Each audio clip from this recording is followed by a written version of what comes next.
fecundidad, ¿no? Vamos a ver ahora la evaluación clínica. ¿Cómo nosotros podemos enfocar a esta paciente que viene por este problema de fertilidad?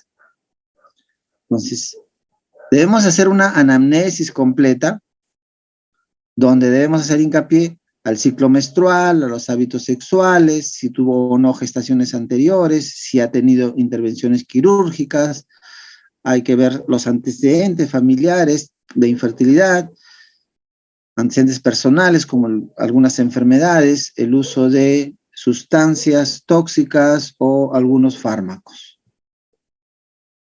Entonces, ¿cómo hacemos la anamnesis en la mujer? En las causas ginecológicas hay que ver la menstruación, la frecuencia, la duración, si tiene o no bochornos, dismenorrea, que puede estar relacionado a la endometriosis, bochornos, que puede estar relacionado a una menopausia precoz, el uso de anticonceptivos orales, cada cuánto tiempo no tiene relaciones sexuales y desde hace cuánto tiempo no puede concebir. En los factores médicos, a la cabeza está la prolactinemia, ver si hay secreción por el pezón de leche, enfermedades tiroideas, síndrome de ovario poliquístico, la hiperplasia suprarrenal congénita, la quimioterapia, la radioterapia. Pacientes que han tenido cáncer y han sido sometidos a estos procedimientos podrían tener insuficiencia ovárica. En el caso de la parte quirúrgica es ver si ha tenido cirugías previas abdominales, apendicitis, ha tenido un embarazo ectópico, ha tenido algún otro tipo de cirugía pélvica, de miomectomías, etcétera, ¿no? Y esto puede conllevar el hecho de tener cirugías previas, adherencias pélvicas e intrauterinas, como por ejemplo en el caso de los legrados. Puede tener también obstrucciones tubáricas. Preguntarle el consumo de algunos fármacos, como en el caso de los AINES, que retrasan la ovulación, impiden la ovulación algunos, dependiendo de la paciente, remedios herbolarios, estos que venden ahora Herbalife, estas cosas que pueden tener sustancias que no conocemos y pueden estar desencadenando esta infertilidad. Hay que recordar que el consumo de ácido fólico de 400 microgramos o 4 gramos debe ser dado previo al embarazo. En los factores sociales, los hábitos alimenticios, que pueden tener algunas toxinas, anomalías en la GNRH, el tabaquismo, hay que recordar que acelera la muerte folicular, la apoptosis folicular, y también tiene alteraciones genéticas que al final conllevan a que no pueda haber una fecundación adecuada. El alcohol también, la cafeína, más de 200 a 500 miligramos diarios, la marihuana suprime el eje hipotálamo hipófisis gonadal, y la cocaína altera la espermatogénesis, ¿no? El percloroetileno es una sustancia utilizada en el lavado al seco, y el tolueno es un derivado de la gasolina, entonces esto también puede afectar la fertilidad. En la raza negra podemos nosotros ver que hay que preguntar sobre anemias, o hay que tener en cuenta anemia de células falciformes en los pacientes judíos, la enfermedad de Tay-Sachs, en los europeos, fibrosis quística.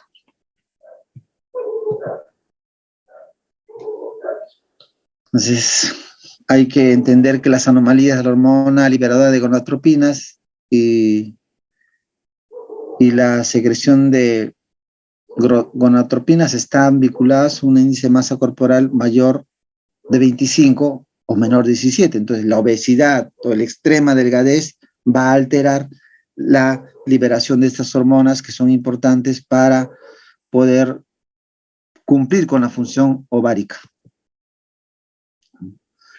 Acá tenemos algunas estadísticas, cómo es que afecta la obesidad y el bajo peso.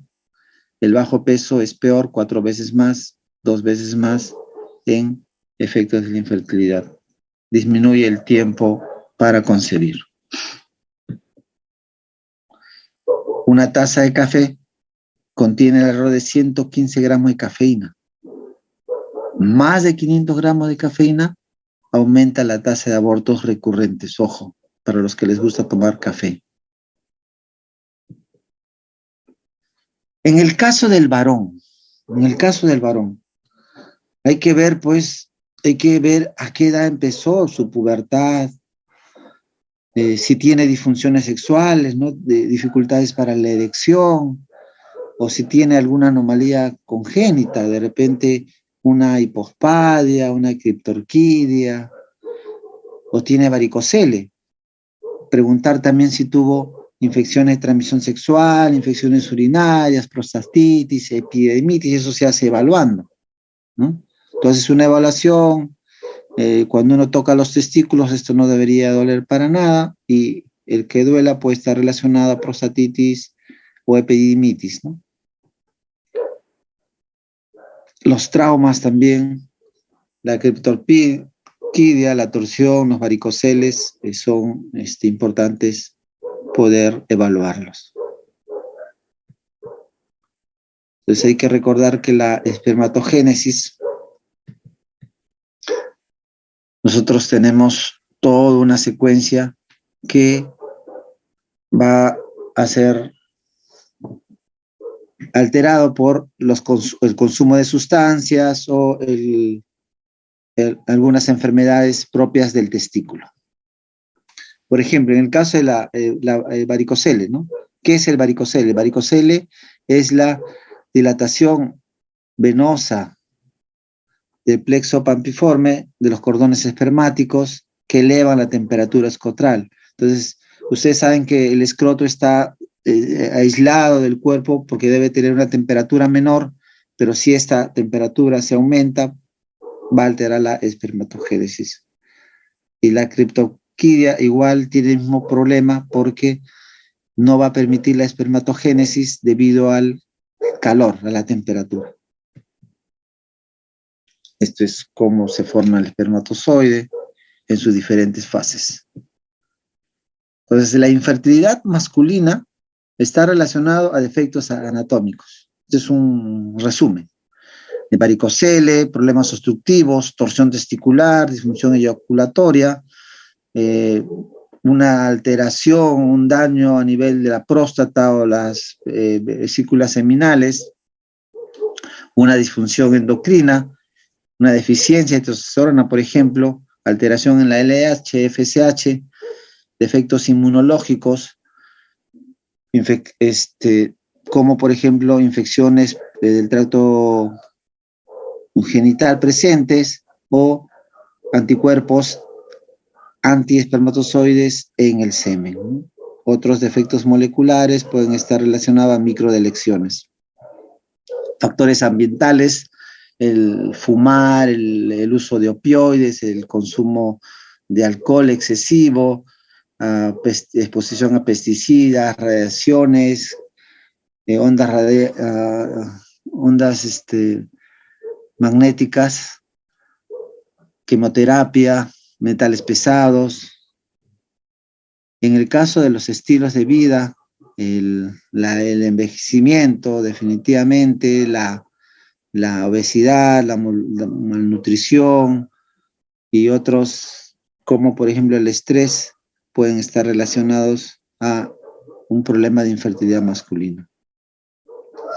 Hay factores idiopáticos como el estrés oxidativo y alteraciones cromosómicas como el síndrome de Klinefelter, por ejemplo.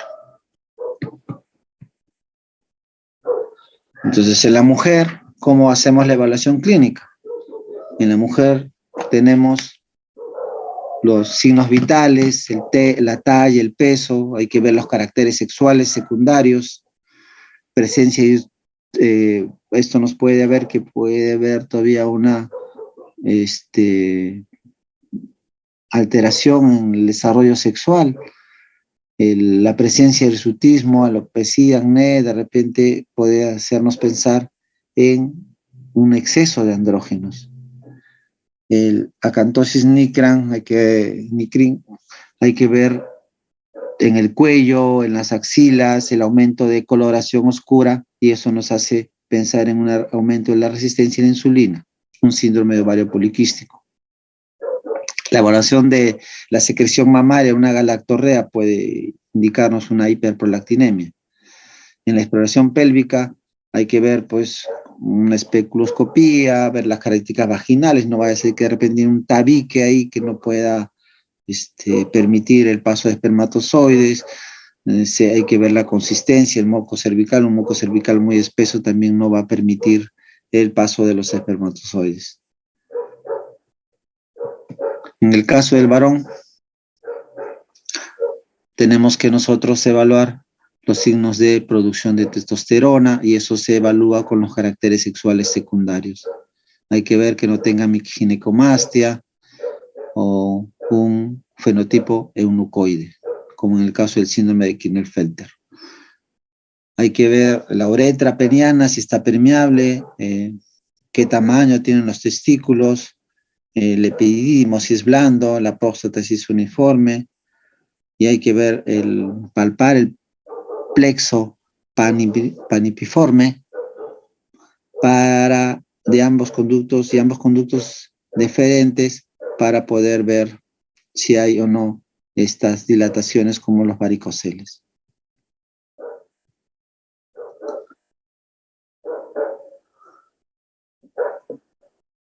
Vamos a ver cómo la edad de la mujer es altera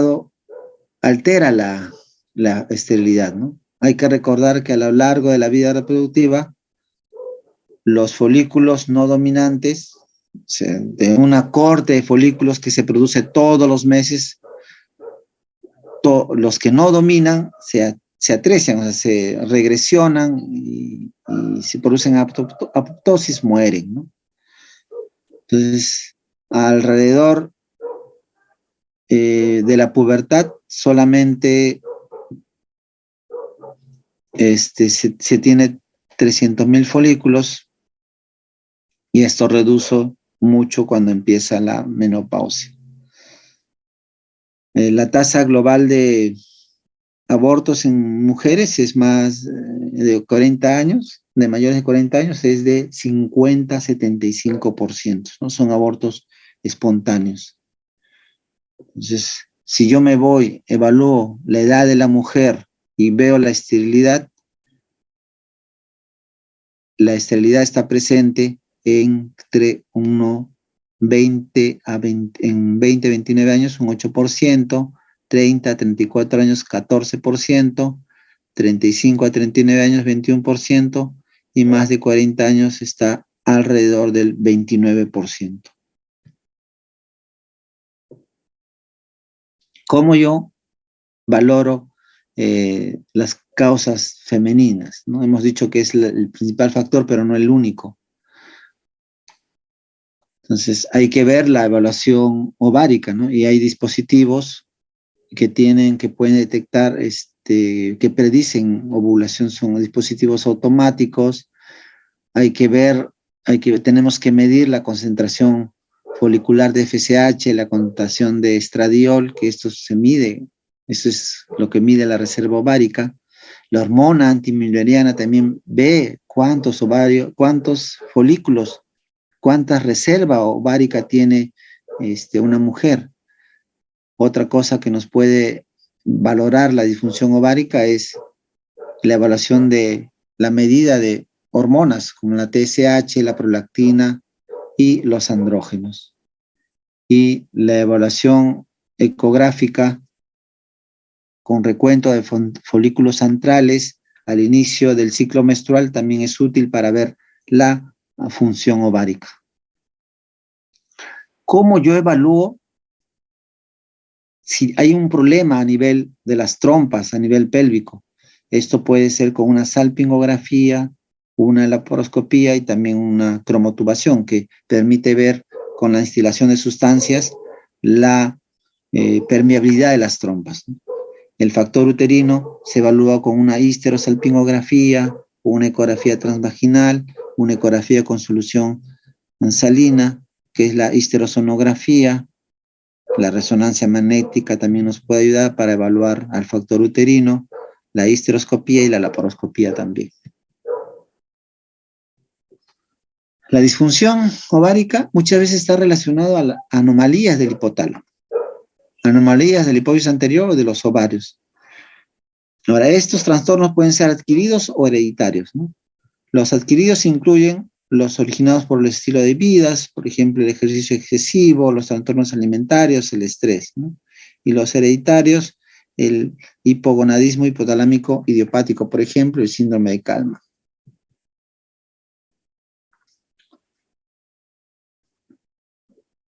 ¿Cómo nosotros evaluamos la reserva ovárica? Esta es una principal causa, por eso es que lo estamos incidiendo. Por ejemplo, la paciente es con oligoamenorrea o amenorrea, o sea, las menstruaciones que vienen cada 3 meses, cada 2 meses, pueden tener alteraciones de la reserva ovárica. Pacientes que por algún motivo han tenido una oforectomía, o sea, se le ha retirado un ovario. Las cirugías ováricas pueden generar muchas adherencias severas. Por ejemplo, el problema en el caso de endometriosis, cuando tenemos un endometrioma dentro del ovario y retiramos una parte del ovario y esta queda cicatrizada, queda mutilada y también va a haber una disminución en la reserva ovárica. Las tiroiditis, colagenopatías también alteran la reserva ovárica. Nosotros podemos tener una evaluación de esto cuando empezamos a dar inductores de la ovulación y vemos que no ovula. Y los antecedentes de infertilidad. El patrón menstrual es importante, o sea, ver el ciclo menstrual, ¿no? Si una paciente tiene un ciclo regular de menstruación, probablemente también tenga una ovulación regular. Entonces, esto se manifiesta en menstruaciones cíclicas de intervalos de 25 a 35 días y con duración de 3 a 7 días. Entonces, esto es un buen pronóstico.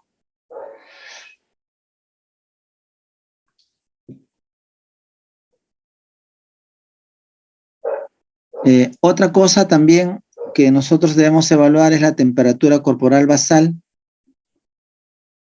La temperatura, por lo general, es de 36.1 a 36.6 durante la fase folicular.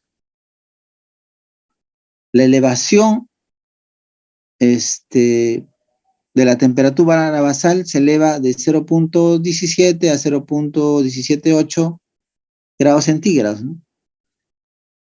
Esta evaluación, esta toma de temperatura, este registro de temperatura, hace de que nosotros podamos tener una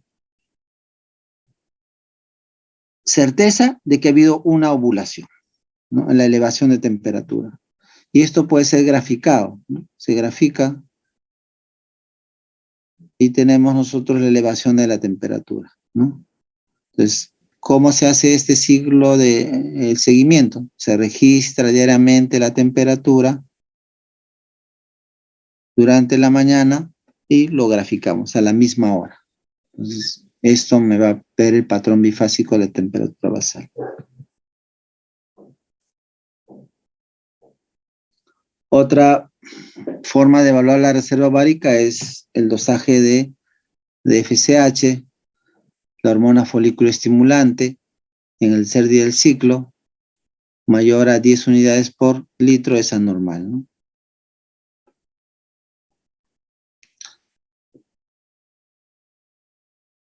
Un valor de 15, por ejemplo, es un valor predictivo positivo para embarazo, es muy bajo, ¿no? O sea, el valor cuando sube sobre 15. Hay que medir el estradiol en el tercer día del ciclo. Ojo, todo esto se solicita al tercer día del ciclo. Hay que dosar hormona luteinizante y esto debe ser menor a 5, la relación FSH-LH mayor a 2.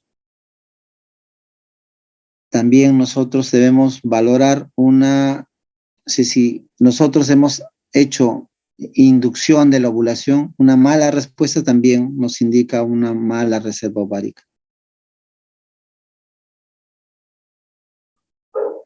La valoración por ecografía se hace al tercer día del ciclo menstrual. Entonces hay que ver el volumen, hay que contar los folículos antrales.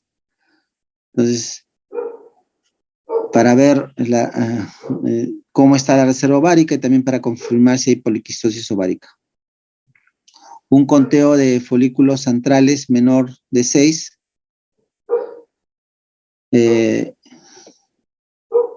o sumando ambos ovarios indica una baja reserva ovárica. Un volumen ovárico al tercer día del ciclo menor a 3 centímetros cúbicos también indica una baja reserva ovárica. Ahora, algo que actualmente se hace para medir la reserva ovárica y está muy correlacionado a los folículos antrales es la hormona antimülleriana.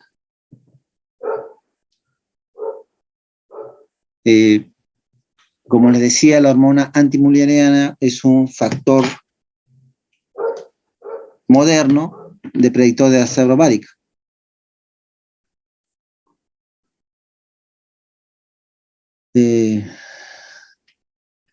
La cantidad, los niveles de hormona antimülleriana se relacionan con el número de folículos primordiales ováricos, ¿ya? Están muy correlacionados.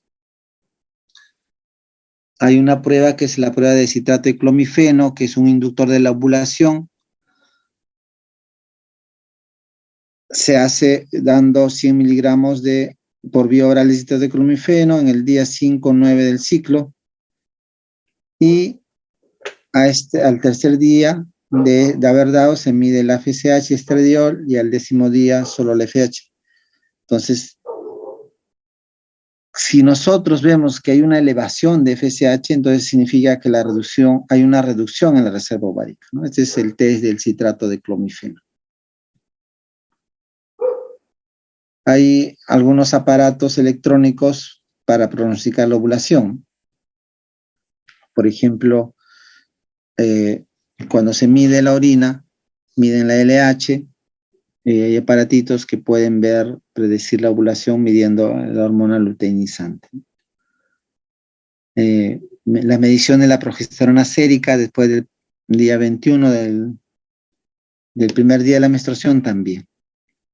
Otra forma es la evaluación de una biopsia endometrial.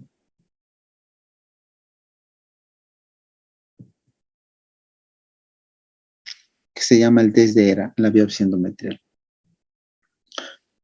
Podemos evaluar la permeabilidad ovárica mediante la histerosalpingografía. Tiene un 93% de sensibilidad, 90% de especificidad. Entonces es muy, muy útil la histerosalpingografía. Otra forma de evaluar la permeabilidad de las trompas es usando la laparoscopía y la cromotubación. Entonces, esto se hace cuando la histerosalpingografía sugiere obstrucción tubárica y la histerosalpingografía se confirma esto con una laparoscopía en un 95%.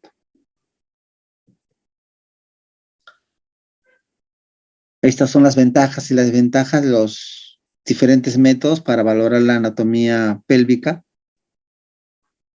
Acá tenemos la histerosalpingografía, que permite ver la permeabilidad tubárica, permite evaluar la cavidad uterina, no permite defectos congénitos, puede evaluar endometriosis o enfermedad adhesiva pélvica, más o menos, no evalúa los ovarios, ¿no? Y acá sucesivamente con la ecografía transvaginal también. El que usamos bastante es la histerosalpingografía. En la evaluación de la pareja infértil siempre la histerosalpingografía tiene que estar presente.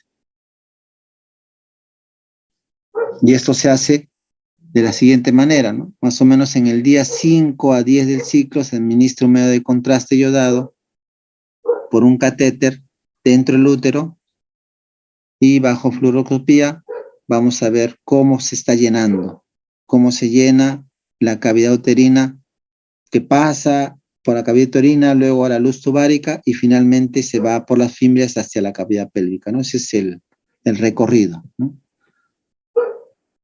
Acá podemos tener la histerosalpingografía, nosotros, donde se introduce la sustancia de contraste, se ve las trompas y cómo esto cae por la cavidad pélvica, eso es normal. Acá este es uno alterado, donde hay una dificultad en el pasaje.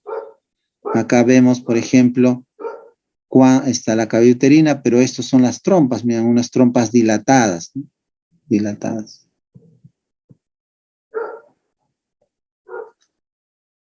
Ahora, dentro de la cavidad uterina, nosotros tenemos algunos problemas, por ejemplo, miomas. Entonces, en el caso de la evaluación de factor uterino, como leiomiomas, los miomas submucosos, hay defectos en el desarrollo del conducto de Müller, pólipos, adherencias. Eso se puede evaluar por ecografía, por resonancia magnética. Ahora, de todos ellos, la histeroscopía es el gol estándar, ¿no? Entonces, después de haber hecho nuestra ecografía normal, podemos nosotros, con histeroscopía, evaluar la cavidad uterina, ¿no? Entonces, evaluamos el factor uterino adecuado. Es el gol estándar, la histeroscopía. Ojo, no se olviden, para evaluación de factor uterino, el gol estándar es la histeroscopía. Entre el segundo y quinto día de la regla, tenemos que hacer siempre una ecografía transvaginal basal. Entonces acá con la histerosonografía podemos nosotros, salpingografía, podemos nosotros ver un pólipo endometrial, un leiomioma submucoso, y que con la histerosonografía, la histeroscopía se va a confirmar. Acá tenemos un útero bicorne, un útero didelfo, un útero septado. Y tiene las cavidades y está ahí, está un septo tremendo. En la ecografía también podemos encontrar una imagen nodular que se encuentra pegada al endometrio, y esto es un mioma submucoso. Y esto es por 3D.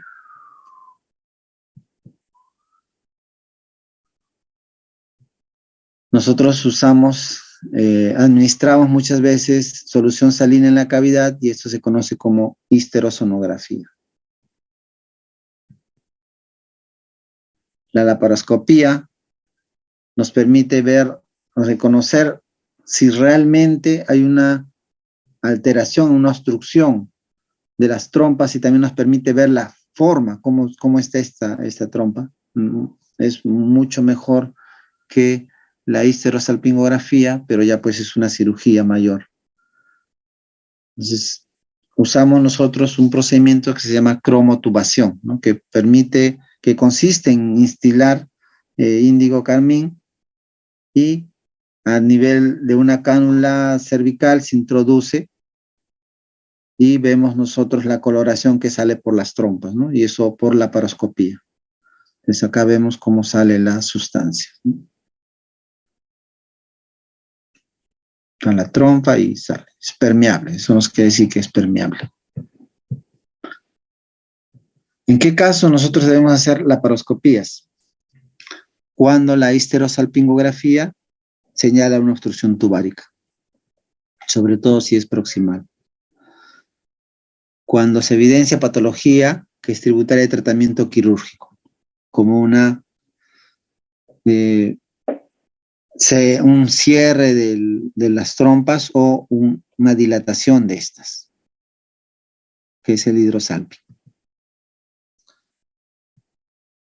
Relativamente podemos hacerlo cuando hay sospechas de endometriosis, luego de 3 a 6 ciclos de estimulación ovárica más inseminación intrauterina sin resultados satisfactorios, ¿no? Y cuando tenemos antecedentes de cirugías previas.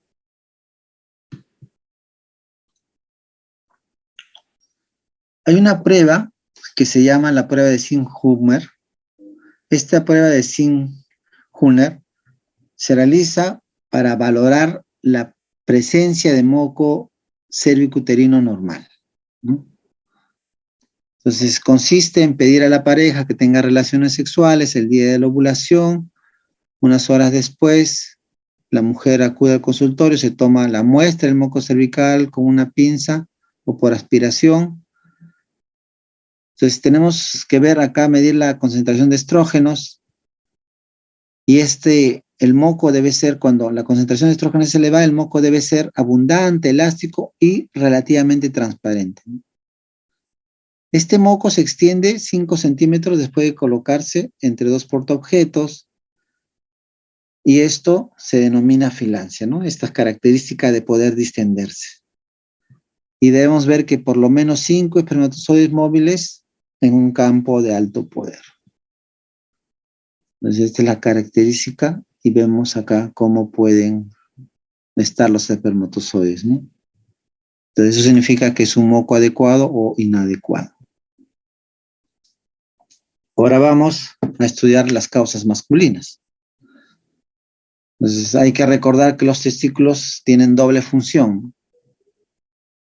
Entonces, producen espermatozoides y también producen testosterona. Entonces, nosotros acá tenemos que analizar el semen, el volumen del semen, hay que tener un recuento de los espermatozoides, hay que ver si estos se movilizan bien, hay que ver la morfología espermática, si hay o no anticuerpo antiespermatozoides o si hay fragmentación del DNA también. Entonces, hay que recordar que la capacitación es la capacidad, es la preparación de espermatozoide que va a permitir liberar el contenido cuando penetra en el óvulo, ¿no? Y eso ocurre en la vagina. La oligospermia es la concentración menor a 20 millones de espermatozoides por mililitro, y un recuento menos de 5 millones se considera grave, ¿no? Entonces, no se olviden de los 20 millones, es oligospermia. Entonces, ¿cuáles son las características del semen?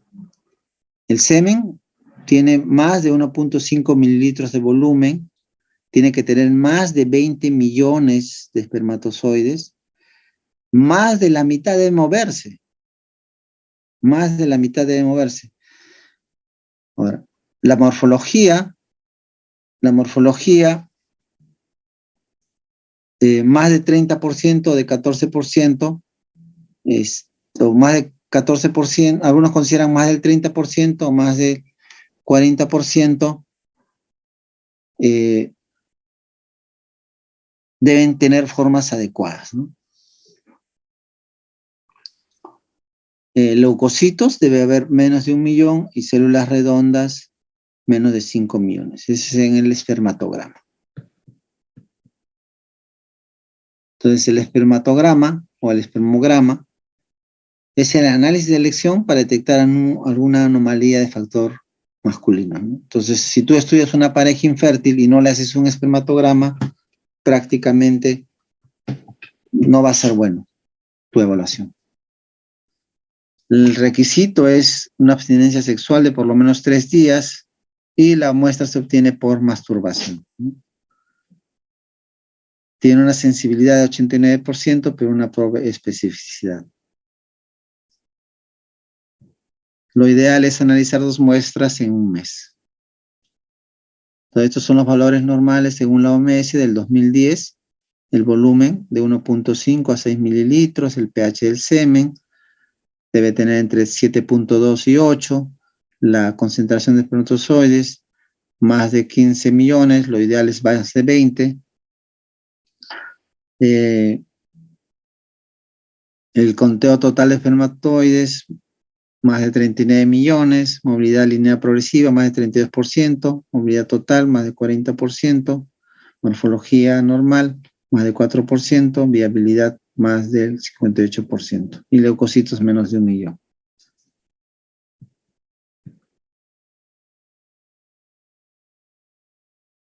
Estas son las formas alteradas de los espermatozoides. Este es el espermatozoide normal, pero puede haber espermatozoides que tengan estas características, y estos son formas anormales que son los más frecuentes en presentarse en una eyaculación. También hay anticuerpos antiespermatozoides que tienen algunos varones que destruyen a los espermatozoides.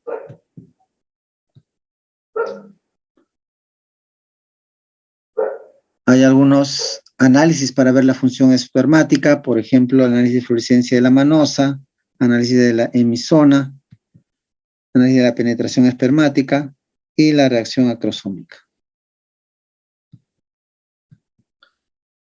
Tenemos que igual en el varón dosar prolactina, hormonas tiroideas, testosterona. Estos no se evalúan como parte de la evaluación inicial y deben ser evaluados en pacientes, en las mujeres, en el caso de amenorrea, oligomenorrea, galactorrea o síntomas de enfermedad tiroidea o hiperandrogenismo. Esto son algunas pruebas que nosotros también se pueden hacer. El test postcoital que les decía del moco, la biopsia de endometrio, es la biopsia para ver cómo se correlaciona el ciclo endometrial con la calidad, o el ciclo ovárico con la calidad del endometrio. Esto es un algoritmo que nos permite ver más o menos qué es lo que deberíamos hacer y que resume lo que nosotros hemos explicado anteriormente. Es para que lo vean. ¿Cómo yo manejo una pareja infértil? Entonces, primero es un tratamiento médico o quirúrgico y hay que identificar el factor de infertilidad, ¿no? Entonces, una vez que nosotros hemos podido identificar el factor de infertilidad, nosotros tenemos que manejar de acuerdo al factor que nosotros hemos identificado. Puede ser por inseminación artificial, puede ser por fecundación in vitro convencional o fertilización in vitro o ICSI, ¿no? Tenemos acá la inyección intracitoplasmática, ¿no? Que es algo más complejo. Vamos a ver. Algo que se llama reproducción asistida de baja complejidad está relacionado a dos: la inducción de ovulación más coito dirigido o la inseminación intrauterina, ¿no? Entonces, la reproducción asistida de baja complejidad tenemos al coito dirigido o inseminación intrauterina. Entonces, para realizar una reproducción asistida de baja complejidad, hay que ver que la permeabilidad tuvárica sea adecuada o esté bien, la reserva ovárica sea adecuada. Hay que ver que el tiempo, la edad y el tiempo de infertilidad no sea mayor, no sea muy larga, que cuando nosotros leemos una prueba de inducción ovulatoria ha sido satisfactoria, y el varón tiene que tener una concentración de espermatozoides de 3 por 10 a la 6, mayor a 3 por 10 a la 6, móviles, postcapacitación, y que no tengan una terazospermia inferior al 4%, no inferior al 4%. Entonces, si todo esto se cumple, nosotros podemos hacer reproducción asistida de baja complejidad. La inseminación intrauterina es porque nosotros podemos tener una incapacidad del varón de poder depositar el semen en la vagina, ¿no? Por disfunción sexual, eyaculación precoz, vaginismo o impotencia. Eso funciona en oligo, Asteroteratosuspermia leve, moderada, con un recuento mayor a 3 millones. El recuento de espermatozoides móviles mayor a 3 millones. También infertilidad femenina por un problema cervical, endometriosis, pero que tenga permeabilidad tubárica. Cuando tenga algún tipo de disfunción ovulatoria, por eso es que se induce la ovulación, infertilidad sin causa aparente o algún problema inmunológico que ocurra en el momento de la capacitación. Entonces, ¿qué se hace en la inseminación intrauterina? Se hace una estimulación ovárica, se prepara el semen y este se introduce con los espermatozoides. Esa es la inseminación intrauterina. Hay la reproducción asistida de alta complejidad, es cuando hay una obstrucción de trompas, la paciente ha tenido una ectomía bilateral, hay una cirugía tubárica fallida, se quedaron no permeables, hay un síndrome de anexión severo, oligoanovulación, baja reserva ovárica, síndrome de ovario poliquístico, endometriosis grado 3 y 4, el factor masculino, o infertilidad de origen desconocido que no responde a la inseminación intrauterina, falla de tratamiento de reproducción asistida de baja complejidad, ¿no? Entonces, iniciamos con baja complejidad y pasamos a alta complejidad. Uno de ellos es la fertilización in vitro. Reproducción asistida de alta complejidad, fertilización in vitro y la inyección espermática intracitoplasmática, más conocido como ICSI. Las indicaciones para el ICSI es cuando hay un factor masculino grave, menos de 1 millón de espermatozoides móviles post-capacitación, menos de 4% de formas normales. Entonces, esto es un factor masculino grave, estos valores, ¿no? Es de 10 a la 6, ¿ya? Cuando hay una azoospermia obstructiva, y esto ocurre por infecciones, etcétera, ligadura, se han hecho la vasectomía, etcétera, etcétera.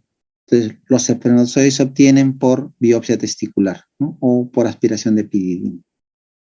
Cuando no se puede recolectar la muestra, pacientes con paraplegia, estado de coma, impotencia, etcétera. O cuando falla el FIB.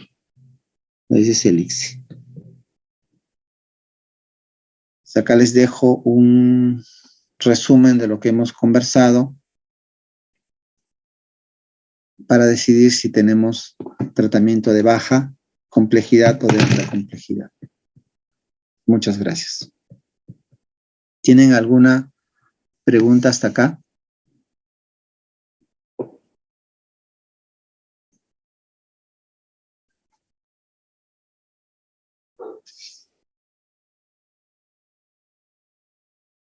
¿Alguna pregunta? Bueno, muchas gracias por su atención. Gracias, Katy. Ya vienen a las 9 tienen su próxima clase. Buenos días con todos. Gracias, doctor. Gracias, doctor. Gracias, doctor.